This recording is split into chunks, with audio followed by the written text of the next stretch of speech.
एक छोटे से सोनपुर गांव में कावेरी अपने पिता के साथ रहती थी। दोनों बहुत ही गरीब थे। एक दिन उस गांव में शहर से एक अमीर बाप का बिगड़ा हुआ बेटा आया, जिसका नाम आर्यन था, जो शहर पढ़ने गया था। उसके पिताजी गांव के सबसे रईस थे। वो अपने दोस्त के साथ रास्ते से जा रहा था, तभी कावेरी अपनी सहेली के साथ कुएं से पानी भर रही थी। यार, मुझे बहुत प्यास लगी है, ठंडा पानी पीने का मन कर रहा है। अरे सामने ही तो कुआं है, रुक, मैं तुझे अभी वहां से पानी लाकर देता हूँ। ए रुक रुक, तुझे क्या लगता है मैं इस गंदे से कुएं से पानी पी लूंगा? बिल्कुल भी नहीं। इस गंदे कुएं का पानी पीकर तो मेरी तबीयत खराब हो जाएगी। मुझे इतना गंदा पानी पीने की आदत नहीं। ऐसा पानी तो तुम लोग ही पियो। ये बात सुनकर कावेरी को बहुत गुस्सा आता है। वो बोल पड़ती है, अरे ओ अमीरजादे की औलाद, अगर गांव से इतनी ही नफरत है तो गांव आए ही क्यों? शहर में क्यों नहीं बस गए? और हमारे कुएं का पानी गंदा नहीं, तुम्हारी सोच गंदी है। पहले अपनी सोच साफ करो, उसके बाद इस कुएं का पानी पीने आना। गांव के कुएं का पानी तो नसीब वालों को मिलता है। तुम्हारे शहर से लाख गुना अच्छा हमारे कुएं का पानी है। गंदा पानी तो तुम्हारे शहर का है। बीमारियां तुम्हारे शहर में होती हैं, हमारे गांव में नहीं। ए लड़की, तू है कौन? जानती भी है किस बात कर रही है? ज्यादा बात करेगी तो मुंह तोड़ दूंगा। अगर दम है तो मुंह तोड़ कर दिखा। तुझे क्या लगा तू शहर से आएगा और गांव वालों पर अपना रुआब दिखाएगा? हम तेरे गुलाम नहीं हैं, जो तू बोलेगा वो सुनते जाएंगे। अपनी अकड़ शहर जाकर दिखाना, हम गांव वालों पर नहीं। भले ही हाथों में चूड़ियां हैं, लेकिन मैं शहर की नाजुक कली नहीं, गांव की लड़की हूँ। अगर मुंह तोड़ने की बात करेगा तो तुझे घर जाने लायक नहीं रखूंगी, समझा? तेरी तो मैं, रुक, तुझे अभी सबक सिखाता हूँ। तू अपने आप को समझती क्या है? अरे छोड़ ना आर्यन, तू चल मेरे साथ। आर्यन का दोस्त जबरन उसे वहां से लेकर जाता है। तभी आर्यन उससे पूछता है, तू मुझे वहां से क्यों लेकर आया? अगर तू मुझे नहीं लेकर आता तो आज मैं उसे लड़की को जिंदा नहीं छोड़ता। तुमने देखा नहीं वो 2 टके की गवार लड़की कैसे जुबान चला रही थी? उसकी तो मेरे सामने खड़े रहने की भी औकात नहीं है, और वो मुझसे ऐसी बातें कर रही थी। छोड़ ना आर्यन, वो लड़की हमारे गांव की सबसे दबंग लड़की है। गांव के तो सारे लड़के उससे डरते हैं, कोई उसके मुंह नहीं लगता। और तू इन छोटे लोगों के मुंह क्यों लग रहा है? उसकी कोई हैसियत नहीं है जो तू उसके मुंह लगे।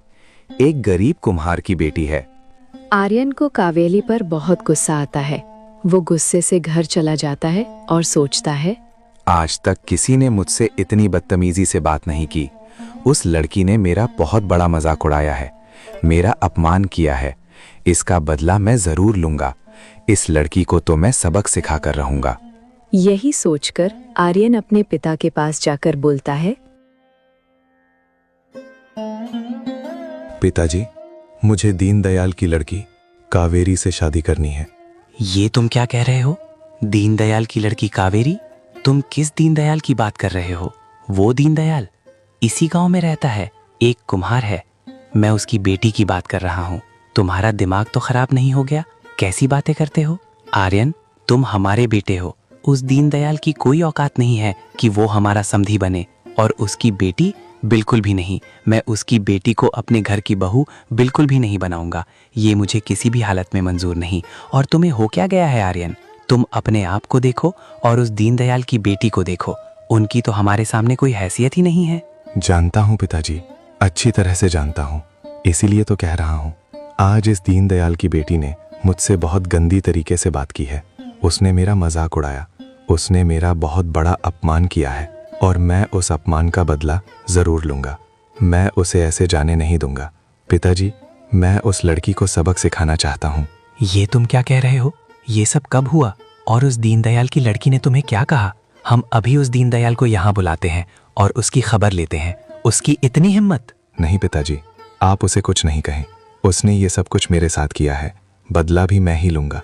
आपको बीच में आने की कोई जरूरत नहीं। लेकिन बेटा, ये कैसा बदला हुआ? तुम उसकी लड़की से शादी करना चाहते हो, ये तुम बदला ले रहे हो या अपनी जिंदगी बर्बाद कर रहे हो? पिताजी, मैं उससे शादी तो करूंगा, लेकिन ये शादी नहीं निभाऊंगा। मैं उसे शादी के तुरंत बाद ही छोड़ दूंगा। फिर उसकी जिंदगी जीते जी नरक बन जाएगी। वो जिंदगी भर ये बात कभी नहीं भूल पाएगी कि उसने किसी से पंगा लिया था और उससे कोई शादी भी नहीं करेगा। जिंदगी भर ऐसे ही घुट घुट कर मरेगी। उसने मेरा 4 लोगों के सामने अपमान किया था, मैं उसका पूरे गांव में अपमान करूंगा। वो किसी को मुंह दिखाने लायक नहीं रहेगी। शादी करके छोड़ दोगे? इसका क्या मतलब है बेटा? गांव के लोग क्या कहेंगे? अगर ऐसा करोगे तो सारे लोग तो तुम्हें ही बोलेंगे, और तो और मेरी बदनामी होगी सो अलग। नहीं पिताजी, ऐसा कुछ नहीं होगा। बस आप उतना ही कीजिए जितना मैं कह रहा हूँ। आर्यन अपने पिताजी को सारी योजना बताता है। उसके पिताजी भी उसकी बातों में आ जाते हैं। फिर आर्यन दीनदयाल के घर जाकर बोलता है,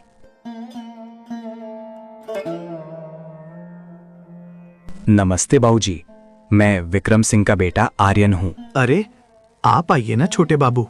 और आप कुटिया में कैसे? जी, मुझे आपकी बेटी के बारे में बात करनी थी। दरअसल बात यह है कि मुझे आपकी बेटी कावेरी बहुत पसंद है। मैं उससे शादी करना चाहता हूँ। क्या आप कावेरी का हाथ मेरे हाथ में देना पसंद करोगे? छोटे बाबू, आप ये कैसी बातें कर रहे हैं? कहाँ आप और कहाँ हम? नहीं बाबूजी, आप ऐसा मत कहिए। मेरी नज़र में अमीर और गरीब में कोई अंतर नहीं। मैंने जब से कावेरी को देखा है तब से मैं उसी के बारे में सोच रहा हूँ। मैंने ठान लिया है, अगर मेरी शादी कावेरी से नहीं हुई तो मैं आत्महत्या कर लूँगा। मैं कावेरी से बहुत प्यार करता हूँ। बाबूजी, मैं आपसे विनती करता हूँ, मना मत कीजिए। ये मेरे जीने मरने का सवाल है। छोटे बाबू, आप ये कैसे बातें कर रहे हो? आप मरने की बात मत कीजिए।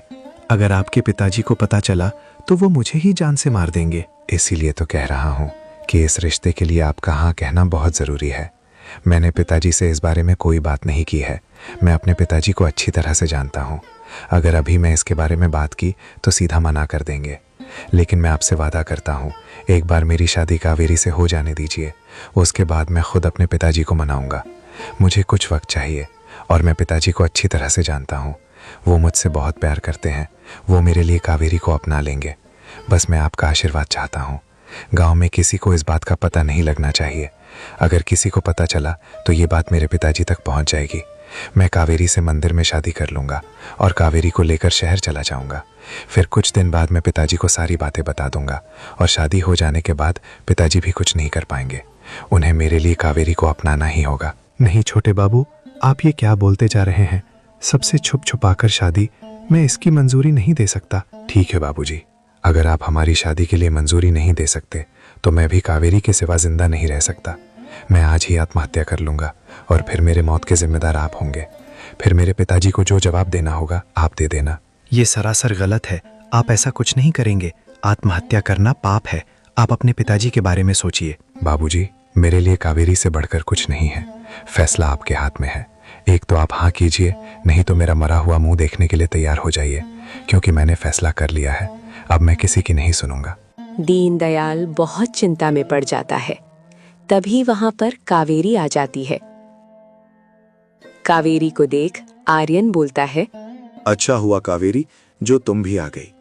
कावेरी, आज जो कुछ भी हुआ मैं उसके लिए तुमसे माफी मांगता हूँ। कावेरी, आज तक मुझे किसी ने सही राह नहीं दिखाई। तुम पहली लड़की हो जिसने मुझसे ऐसी बात की है। मैं बहुत गलत था कावेरी, मेरी सोच बहुत गलत थी। तुमने मेरी सोच को बदला है। मैं सच्चे मन से तुमसे माफी मांगता हूँ, मुझे माफ कर देना। और बाबूजी, मैंने आपसे जो कुछ भी कहा उस पर विचार जरूर करना। मुझे कल सुबह आपके फैसले का इंतजार रहेगा। आपके पास आज की रात है। अब मैं चलता हूँ। कावेरी उसकी सारी बातें सुनकर चौंक जाती है। फिर आर्यन वहां से चला जाता है।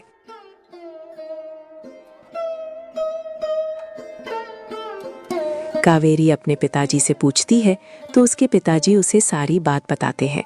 कावेरी भी सोच में पड़ जाती है। क्या सोच रही हो बेटी? मुझे लगता है सचमुच छोटे बाबू तुमसे बहुत प्यार करते हैं और तुम्हें अपनाना चाहते हैं। बेटी, अगर ऐसा ना हुआ तो भगवान ना करे कुछ अनर्थ हो जाए। मुझे लगता है तुम्हें भी इस रिश्ते के लिए हाँ कर देनी चाहिए। ऐसा रिश्ता तो बहुत किस्मत से मिलता है और तुम्हें इतना प्यार करने वाला पति मिल रहा है। इससे अच्छी और बड़ी बात मेरे लिए और कुछ नहीं है। बस कुछ दिनों की बात है, फिर छोटे बाबू अपने पिताजी से कहकर सब ठीक कर देंगे। उन्होंने मुझसे वादा किया है। कावेरी अपने पिताजी की बात मान जाती है।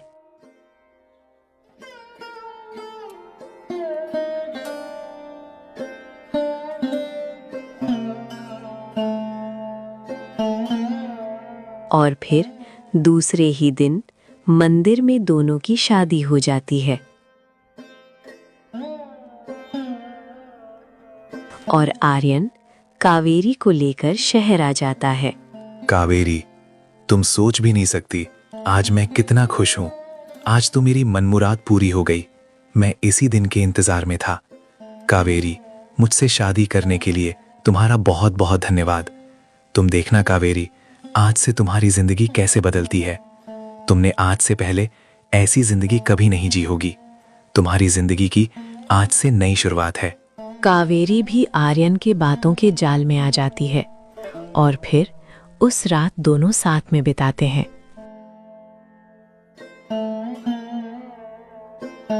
और अगली सुबह जब कावेरी उठती है तो आर्यन वहां नहीं होता। कावेरी उसे पूरे घर में देखती है। इतनी सुबह सुबह कहाँ चले गए? कहीं दिखाई नहीं दे रहे। थोड़ी देर इंतजार कर लेती हूँ, शायद बाहर गए होंगे, क्या पता दूध लेने गए हों। कावेरी बहुत देर तक इंतजार करती है, परंतु आर्यन अभी तक नहीं लौटा। तभी एक अनजान आदमी आकर कहता है, ए लड़की, निकल मेरे घर से। कौन हो तुम? आप कौन हैं और क्या कह रहे हैं? मेरे पति कहाँ हैं? मेरे घर में खड़े होकर मुझसे पूछ रही है? मैं इस घर का मालिक हूँ। ये घर मैंने 2 महीने के लिए किराए पर दिया था। 2 महीने पूरे हो चुके हैं। ये आप क्या बोलते जा रहे हैं? हम तो कल रात को ही यहाँ आए थे। मेरे पति को आने दीजिए। वो मुझे कुछ नहीं पता, मैं बस मेरा घर वापस चाहता हूँ। मैंने 2 महीने के लिए ये घर किराए पर दिया था। आर्यन ने मुझे कल ही कहा कि कल सुबह होते ही उन्हें ये घर खाली मिल जाएगा। और तुम हो कौन? मेरे घर में कर क्या रही हो? आर्यन ही तो मेरे पति हैं। आप ये बताइए कि वो कहाँ हैं? वो मुझे नहीं पता कि आर्यन कहाँ है। मैं बस इतना जानता हूँ कि आर्यन ने मुझसे 2 महीने के लिए ये मकान किराए पर लिया था और उसी ने मुझे कहा कि कल सुबह होते ही मुझे ये घर खाली मिल जाएगा। और तुम ये नौटंकी किसी और के सामने करना। तुम जैसी औरतों को अच्छी तरह से जानता हूँ। भोली भाली बनने का दिखावा मत करो। और मैं आर्यन को भी अच्छी तरह से जानता हूँ, उसकी कोई शादी नहीं हुई है, तो झूठ तो तुम बोलना ही मत। तुम्हें क्या लगा ये नौटंकी करके तुझे मेरे घर में रहने का मौका मिल जाएगा? मैं तुम पर तरस खा लूंगा? बिल्कुल भी नहीं। चल निकल यहाँ से। वो मकान मालिक कावेरी की एक नहीं सुनता और उसे घर से जाने के लिए कहता है। कावेरी को समझ नहीं आता कि वो क्या करे। कावेरी पूरी तरह से टूट जाती है और शहर से निकल जाती है।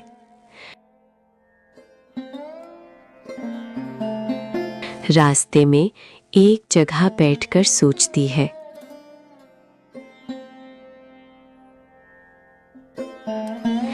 इसका मतलब आर्यन ने हमारे साथ बहुत बड़ा धोखा किया। उसने जानबूझकर ये सब किया। मैं तो किसी को मुंह दिखाने लायक नहीं रही। कावेरी किसी तरह अपने घर जाती है और अपने पिता को सारी बातें बताती है। ये बात सुनकर उसके पिताजी भी सर पकड़कर नीचे बैठ जाते हैं और फिर हिम्मत बांधते हुए कावेरी से कहते हैं, तू फिक्र मत कर बेटी, मैं अभी तेरे ससुर के पास जाता हूँ। मैं उन्हें सारी बातें बताता हूँ। मैं भी देखता हूँ वो मेरी बेटी को कैसे नहीं अपनाते। यही सोचकर दीनदयाल विक्रम सिंह के यहाँ जाता है और उसे ये सारी बातें बताता है। ऐ दीनदयाल, मुंह संभाल कर बात कर। तूने अपने मुंह से मेरे बेटे का नाम लेने की जुर्रत भी कैसे की? मेरा बेटा और तेरी बेटी से शादी करेगा? अपनी औकात में रह। ज्यादा बोला तो तेरी जबान यहीं खींच लूंगा। और तेरे पास क्या सबूत है कि मेरे बेटे ने तेरी बेटी से शादी की है? इतना बड़ा झूठ बोलते हुए तुझे शर्म नहीं आई? मैं सच कह रहा हूँ, मेरा यकीन कीजिए। छोटे बाबू खुद मेरे पास आए थे। वो आपको सब बताने ही वाले थे। पता नहीं उन्होंने ऐसा क्यों किया। आप मुझे बस इतना बता दीजिए कि छोटे बाबू इस वक्त कहाँ हैं। आप उन्हें बुलाइए, फिर दूध का दूध और पानी का पानी हो जाएगा। मेरा बेटा और तेरे पास आएगा? तेरी इतनी औकात है? अपनी औकात से बाहर जाकर सपने मत देख दीनदयाल। मैं अच्छी तरह से जानता हूँ तेरे पास तेरी बेटी की शादी करने के पैसे नहीं हैं, इसलिए तू ये चाल चल रहा है ताकि तेरी बेटी को मेरे बेटे के गले में बांध सके। लेकिन दीनदयाल, मैं तेरी ये चाल कामयाब नहीं होने दूंगा। और मेरा बेटा शहर में पढ़ाई कर रहा है और मैं तेरे कहने पर उसे पढ़ाई छोड़कर यहाँ बुला लूँ? बिल्कुल भी नहीं। निकल जा यहाँ से, और आइंदा मेरे दरवाजे पर दिखा तो तेरी दोनों टांगे तुड़वा दूंगा। विक्रम सिंह दीनदयाल की एक नहीं सुनता और उसे भला बुरा कहकर वहां से निकाल देता है। दीनदयाल बहुत चिंता में पड़ जाता है और इसी चिंता के कारण उसे दिल का दौरा आ जाता है और दीनदयाल की मृत्यु हो जाती है। कावेरी ये सदमा बर्दाश्त नहीं कर पाती, वो पूरी तरह से टूट जाती है। कुछ दिन ऐसे ही बीत जाते हैं।